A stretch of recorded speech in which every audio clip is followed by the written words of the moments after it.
I've always found comfort in video games. Being on the autism spectrum, they've given me a way to connect with others without the pressure of face-to-face interaction. I started gaming when I was 6, and over the years, I've become quite knowledgeable about the industry, from development studios to market trends. Now, at 20, I work from home as a data analyst, which gives me plenty of time to keep up with gaming news.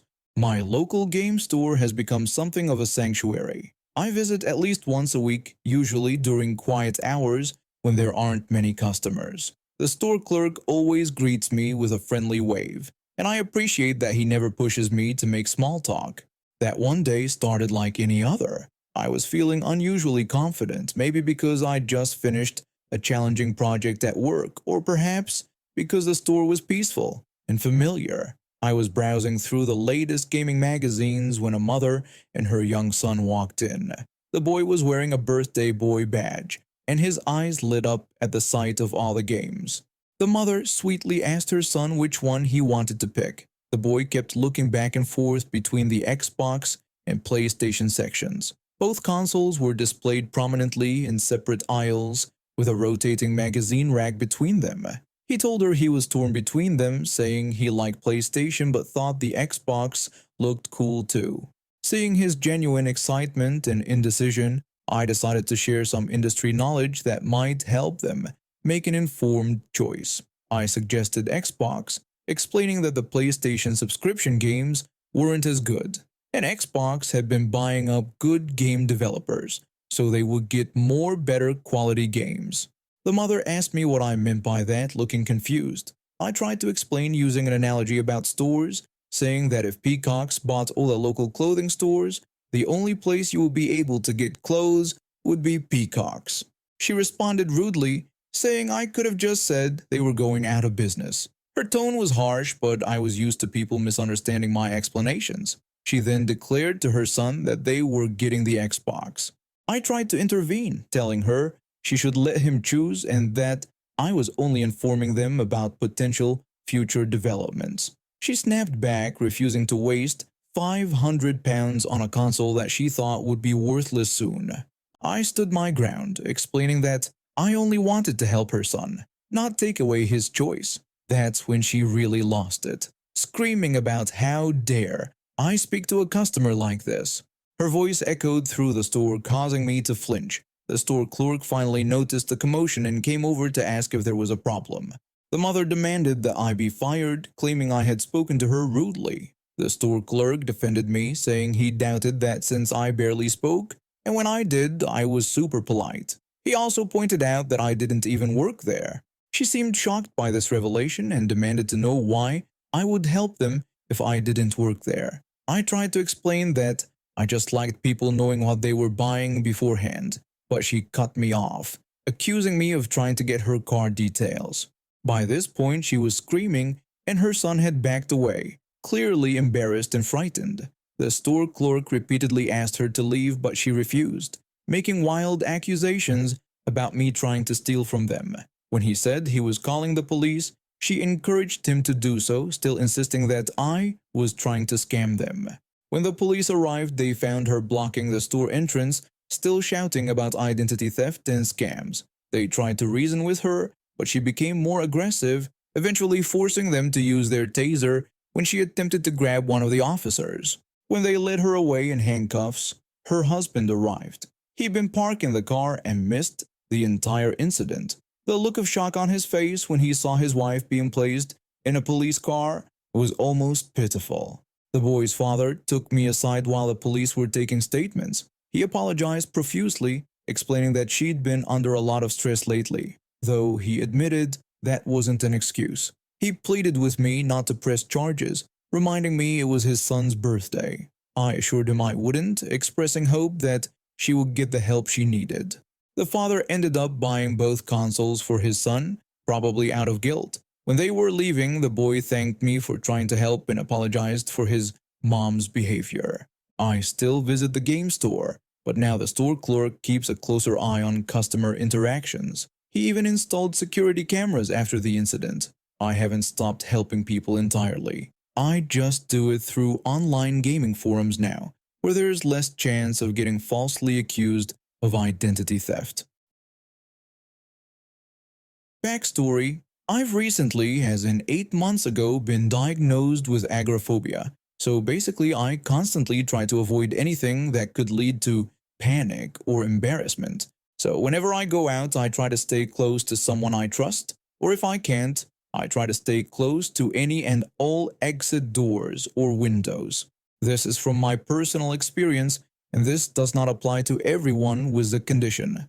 Please understand that. And I think it's extremely important to note that I am a selective mute in some situations, but in others, I can just barely speak. One day, a few months ago, I was at a store with my best friend, and probably the only man I trust. Us both being artists, we were looking for an array of paints and supplies, and he told me that he needed to go to the restroom and to wait for him here because it was not only close to an exit, but it was also close to the bathroom. I agreed, and he left to do his business, but while I was scanning the shelves for a certain product, I heard the doorbell chime, and in comes our favorite person, Karen, who was followed by a younger girl with natural bright red hair and blue eyes. Karen said something quickly to her kid, and then they both parted ways. The nice kid began to walk in the direction of my aisle, and I started to panic a little. When she finally reached it, she walked next to me and started to look for something. After about 40 seconds of looking, she politely asked me about the location of a specific paint. Being a regular at the store, I knew exactly where it was, but in that situation, I could barely speak, let alone look at her. She noticed my anxious state and reassured me to take my time, giving me a warm smile. After about 40 whole seconds of stuttering and slurring, I managed to explain that it was in the next aisle over. She thanked me and continued with her shopping. My friend had just returned from the bathroom and noticed me talking to the nice kid. He asked about the interaction and checked if I was okay. After I explained everything, we both calmed down. When we continued shopping, we ended up near Karen. She noticed us and approached, addressing my friend first before rudely clarifying she wanted to speak to me instead. When I nervously acknowledged her, she demanded to know why I had been speaking to her daughter. I tried explaining about giving directions, but she immediately cut me off, accusing me of flirting instead. I realized then that my red face and difficulty speaking must have given her the wrong impression. I attempted to explain that it was harmless, but Karen became more aggressive, loudly declaring she didn't want some weirdo talking to her daughter. Just as I was about to break down, my friend grabbed my arm and intervened. He tried explaining about my anxiety and stutter, but Karen refused to believe him. Their exchange was interrupted by the nice kid's arrival, who asked what was happening. Karen told her daughter about the supposed flirting, but the nice kid tried defending me, explaining that I had only been helping her. Karen dismissed this explanation too, stepping closer to me and jabbing her finger into my chest while making threats. My friend pulled me away and confronted Karen about her behavior. Their argument escalated until security arrived. Karen immediately accused my friend of harassment and claimed I had inappropriately touched her daughter. While being removed in handcuffs, she shouted threats at me. The nice kid apologized for her mother's behavior, but I was already deep in a panic attack. Though I initially didn't want to press charges, my friend convinced me it was necessary, and we ultimately decided to sue Karen. In a post on a different sub, I mentioned that I took a hiatus from the live entertainment industry for a bit during my pursuit of a BA. One summer during this time, I found a job at a chain bookstore. In this case, it was a larger branch, which opened into the mall it was built off of. This is relevant as the branch had a rule. Once clocked in, employees were not allowed to go through the mall entrance. This was in place due to some people window shopping during break and not making it back on time, keeping others waiting on them. This is extremely relevant, I promise. Another thing to note, I sometimes have issues with my bladder due to a side effect of a medication I was on long term, which can sometimes trigger painful spasms, or worse. So, one day, I'm working in the cafe as usual, and I start to feel it, the telltale cramp of impending doom. Between just hypergirl bladder and the cramp, I knew it was urgent. A customer approached the cash register and began to order. I politely interrupted them, explaining I needed to leave urgently and would get my manager to help them instead. Sadly, this too will be relevant later. I leave the cafe at a sprint, headed for the ladies' room, only to find the entire bathroom locked with a closed for maintenance sorry sign on the door. I called the GM for the store, asking what I should do. Thankfully, he was nearby and came to unlock it. When he was fumbling for the key, he explained what had happened. Someone had smeared poop, blood, and possibly urine all over the bathroom, like on every surface, then threw the contents of the sanitary bins everywhere. A disgruntled customer, he said. Likely a rip and buyer. Someone who tears a book and expects a discount for damaged goods. This isn't the Karen we're dealing with, though. He lets me in, warning me about the wet floor but explaining that as an employee, I'd be covered by workers' comp if I got hurt, unlike a customer who could potentially sue. Plus, I didn't have a choice due to policy. Long set up short, I get out of the bathroom after finding sweet relief. As I'm walking out, I hear a banging. Someone is trying to force the door open. I open the door and start to walk out, when a Karen tries pushing past me, demanding to know why the door was locked. I was confused, like, "Lady, there's a big sign that says, 'Closed for maintenance,' in 20-point font, bold text." I started apologizing and trying to close the door, seeing potential danger. When I attempted to explain why it was closed, the woman cut me off and started berating me. She angrily demanded to know how people with children were supposed to use the restroom if it was locked. I suggested the nearby alternatives, the restaurant next door or food court bathrooms, and apologized again before heading to the back room. My manager had told me to start my break while I was out of the cafe. The back room has a code lock door with a sign saying, "Employees only, no trespassing." I thought I had a chance to escape this woman's wrath and hide for a second. She followed me the whole way from the bathroom, yelling incoherently while dragging her 3-year-old granddaughter along. Before the door could shut, she pushed her way into the back room. I let her follow me, clocked out, squeezed past her, and slipped into the adjoining break room. From there, I called my GM again. The woman was screaming so loudly in the break room that he could barely hear me on the phone. He arrived quickly, and when she started accusing me of deliberately making her child suffer, he held up his hand to silence her.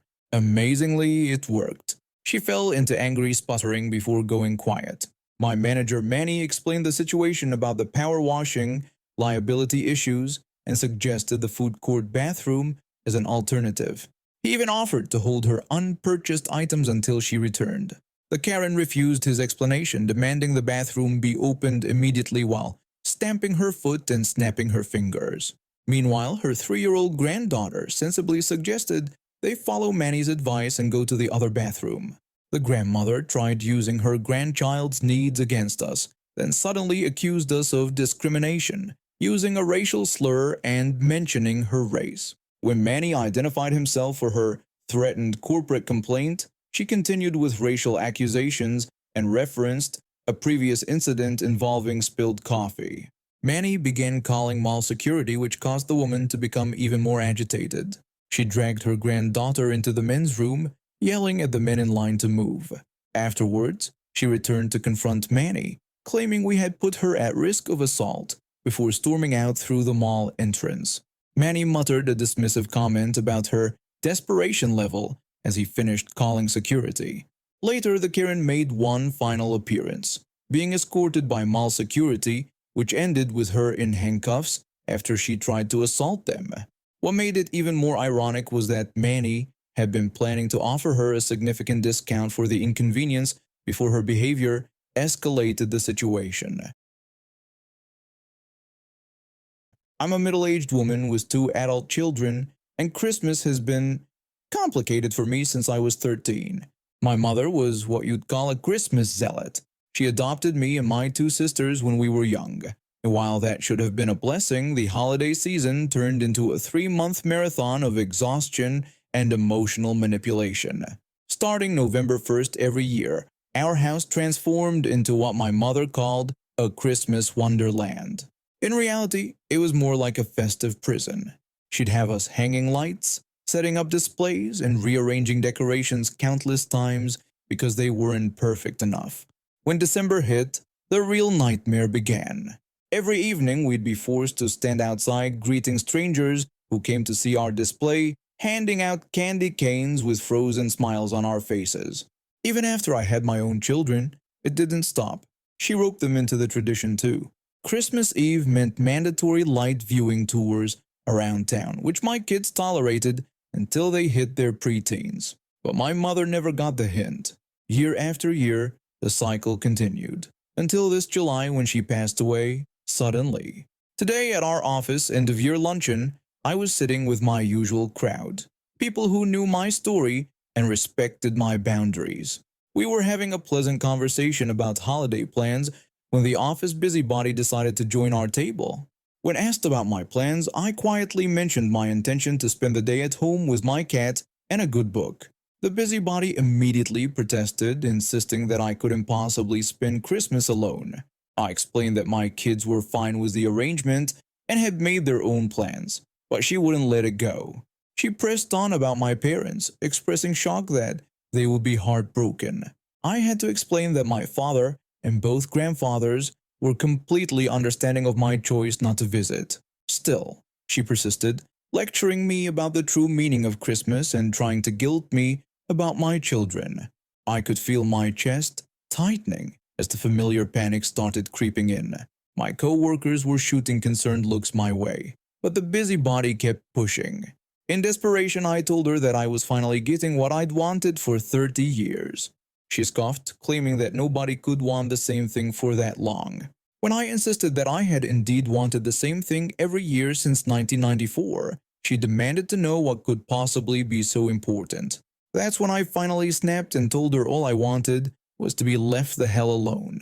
The busybody's face turned red, then white, then red again. She opened her mouth to speak, but nothing came out. Just then, our department head, who had been sitting at the next table and apparently heard everything, came to my rescue.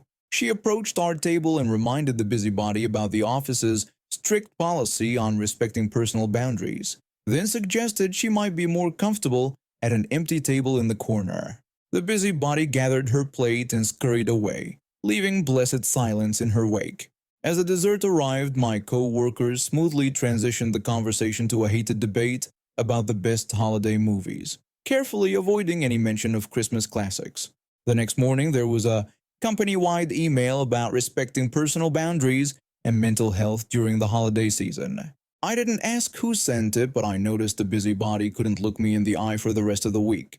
Sometimes, the best Christmas gift really is silence. But the story doesn't end there. Word of the incident spread through the office like wildfire, and something unexpected happened. Over the next few days, several colleagues quietly approached me to share their own struggles with holiday expectations and family pressure. One co-worker even confided that she'd been forcing herself to host elaborate Christmas parties for years, despite her severe anxiety because she thought that's what everyone expected of her. The following week, our department organized an optional stress-free holiday gathering where people could come and go as they pleased, with no pressure to participate in holiday activities. The busybody tried to protest this break from tradition, but was quickly shut down by HR. I heard she was required to attend a sensitivity training session before the year's end. I'm now looking forward to my quiet Christmas more than ever. My kids are coming over the day after for a casual lunch. Their idea, not mine. We agreed to call it just lunch, nothing more. No decorations, no pressure, no expectations. Just family being together because we want to be, not because some holiday demands it. And my cat, she's already picked out her favorite spot on my lap for our Christmas reading session.